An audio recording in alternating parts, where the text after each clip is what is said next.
ဒီကားနှစ်စီးမှာကြီးမားမားကွာဟချက်တစ်ခုရှိပါတယ်အဲအကြောင်းဒီနေ့ရှင်းပြပေးပါမှာဖြစ်ပါတယ်2000အောင်နဲ့ရမယ်ခုံသုံးတန်း brand တွေထဲမှာဗျာမြန်မာပြည်မှာလူတီလဲများမယ်ပြီး model လည်းမြင့်မယ်စီစားကလည်းသက်သာမယ် brand 2မျိုးရှိပါတယ်အဲ့ဒါတော့ကျွန်တော်နောက်မှာရှိတယ် Toyota Avanza နဲ့ Suzuki Ertiga Type 3ဖြစ်ပါတယ်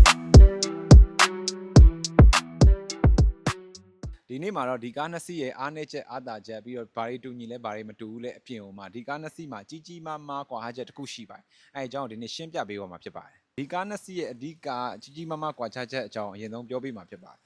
ဘာလို့လဲဆိုတော့ကျန်တဲ့တော်တော်များများတူပြီးသားဖြစ်ပါတယ်အဓိကကွာခြားချက်ကတော့ဘိန်းရက်တဲ့စနစ်ပေါ့နော်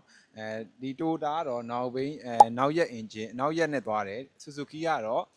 ကျွန်တော်တို့ရှေ့ရက်နဲ့သွားတယ်အဲ့ဒါကို engine မှာလည်းအလွယ်တကူခွဲလို့ရတယ်ကျွန်တော်အရင်တစ်ခါတုန်းကဗီဒီယိုမှာလည်းအဲ့အကြောင်းလေးကိုရှင်းပြပေးပါတယ်အခုလည်းထပ်ရှင်းပြပေးပါမယ်နောက်ရက် engine တွေက engine တော့ဒီလိုအရှည်လိုက်ပေါ့နော်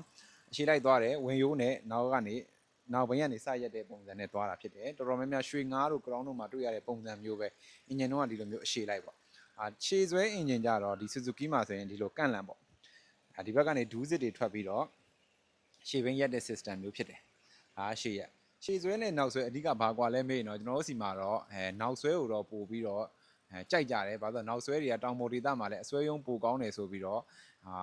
ပိုကောင်းတယ်ဆိုပြီးတော့လည်းဟိုပါပေါ့နော်သတ်မှတ်ထားကြတော့နောက်ဆွဲကိုတော့တော်တော်များများပိုကြိုက်ကြတယ်ပြီးတော့ Toyota brand လည်းဖြစ်တာပေါ့နော်ဒါကတော့ဒီနှစ်စီးရဲ့အဓိကကွာဟချက်လေးပါကဲကွာဟချက်ကိုပြောပြီးဆိုတော့ဒီနှစ်စီးရဲ့တူညီတာတွေကိုပြောပြမှာဖြစ်ပါတယ်ဒီနှစ်စီးမှာတူညီတာတွေကတော့တော်တော်များပါတယ် engine power 1.5 ခုံ3တန်းတော်တော်များတူတယ်အဲ့ထဲမှာကျွန်တော် Suzuki Ertiga အကြောင်းလေးကိုပြောပြပါမယ်စပြီးပြောပြပါမယ်Suzuki ကတော့ဒါကတော့အားလုံးသိတဲ့အတိုင်းပဲဒီကောင်တိုက်ဟိုပါပေါ့ Type 3ပေါ့နော် Type 3ဖြစ်သွားတဲ့အတွက် Digital Aircon တော့မဖြစ်သေးဘူး Poster ဖြစ်မယ် Round Aircon ဖြစ်မယ်ခုံ3တန်းနဲ့လာမယ် Engine Power 1.5 နဲ့လာမယ်စီစားအရင်သက်သာမယ်ဒီကားလေးကလည်းလုံးဝအတိုက်ခိုက်မရှိဘူးSuzuki ကတော့တော်တော်များများလဲဒီ grade တွေသိတာဖြစ်တဲ့အတွက်Suzuki အကြောင်းတော့ကျွန်တော်အများကြီးမရှင်းပြတော့ပါဘူးဒီဘက်က Avanza အကြောင်းတော့ကျွန်တော်အနည်းငယ်ရှင်းပြပေးပါမှာဖြစ်ပါတယ်ကျွန်တော်အခုပြပေးမယ်ဒီ Avanza ကတော့ထူးခြားပါတယ်ကဲဘာတွေထူးခြားလဲဆိုတော့ဒီမှာကြည့်လိုက်ပါဒီမှာထိုင်ကုန်3တန်းလာတဲ့အထဲမှာဒီထိုင်ကုန်အားလုံးလေသာစီးနဲ့လာပါတယ်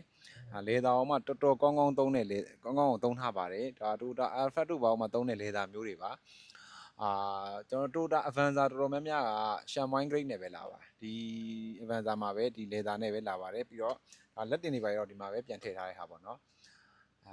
နောက်ထပ်အားသာချက်တစ်ခုရှိပါတယ်ဒီက engine power 1.5 ပါ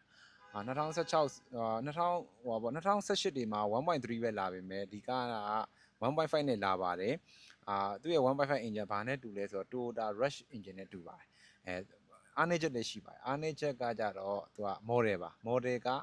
2016 model ဖြစ်သွားပါတယ်16လိပ်ပေါ့နော်16လို့လည်းပြောလို့ရတယ်အတိုက်ခိုက်ကတော့လုံးဝမရှိပါဘူးအတိုက်ခိုက်လုံးဝရှင်းပါတယ်ပိုင်ဆိုင်မှုရှုပ်ရှင်းကိုကျွန်တော်တို့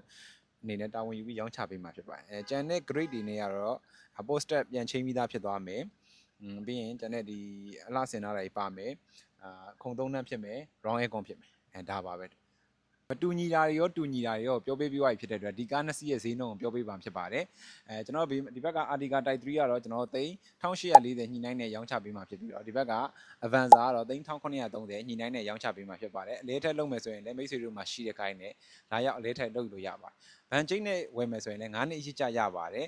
down payment Avanza ဆိုရင် down payment 900ဝန်းကျင်900စွန်းစွန်းကျတဲ့မှာဖြစ်ပြီးတော့လစဉ်သွင်းငွေရတော့9နှစ်ကိုတစ်လကို19သိန်းဝန်းကျင်ကျတဲ့မှာဖြစ်ပြီးတော့